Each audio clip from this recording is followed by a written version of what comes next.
One of my favorite memories from childhood was waiting for the postman to deliver the mail every day. Now, Mr. Martin was our postal person, and you could set your watch to when he delivered the mail at our house every day, 9:05 a.m. And Fridays, when he delivered the mail, it was a special day because he would leave either gum, a piece of gum, or candy in the mailbox for me and my little sister.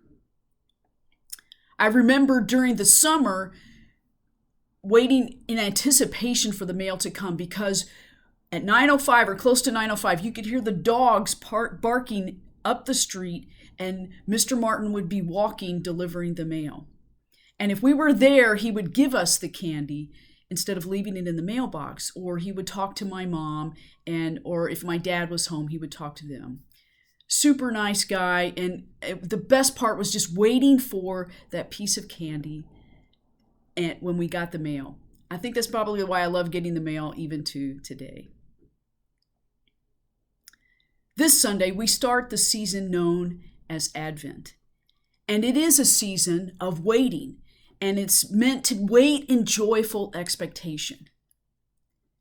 Today's gospel, though, Jesus tells the disciples, yes, wait, stay awake, be prepared, be ready, because you do not know the hour when the Son of God will come. Oh, that we could wait for God and set our watch that God would come at 9:05 a.m. And that we would know that and wait with joyful hope and expectation like children waiting for candy or gum.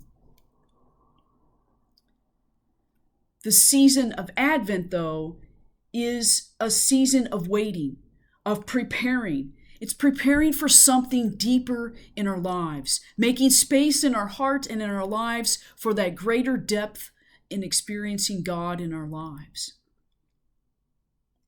It is a time of readiness for God.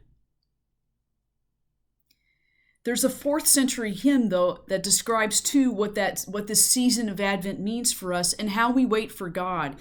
It's a line from an early American hymn that says, "With inward pain my heartstrings sound, my soul dissolves away. Dear Sovereign, whirl the seasons round. Dear Sovereign, whirl the seasons round. And bring the promised day. And bring the promised day." Advent, in the gospel, Jesus calls us to wait. We wait with joyful hope. Now, sometimes, though, some of us may not feel ready to wait with joyful hope. Maybe we're really busy with preparations, we're busy working, and sometimes God shows up in our lives like in-laws who show up at our doorstep unexpectedly for dinner.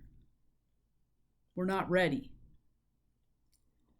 Maybe we're waiting with worry about the health of a loved one. Maybe we're waiting with brokenness from a relationship that's gone awry. Maybe we're waiting with the unknown. How do we wait for God and ready ourselves in this season of Advent? And Advent is more of a time of not only this season of the year, but all of our lives as Christians. How do we wait?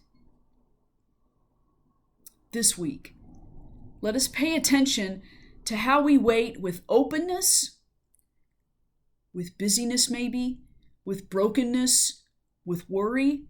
How is our heart in our sense of waiting and readiness for God?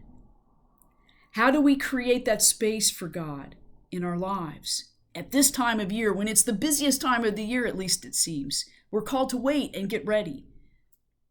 How do we do that with an openness? And we don't know the hour. We don't know that God's not going to come at 9:05 that we could set our watch. So in the meantime, how do we stay awake? And hear Jesus say to us, be ready, be alert, be prepared, pay attention, keep watch, and wait with joyful hope and expectation. Amen.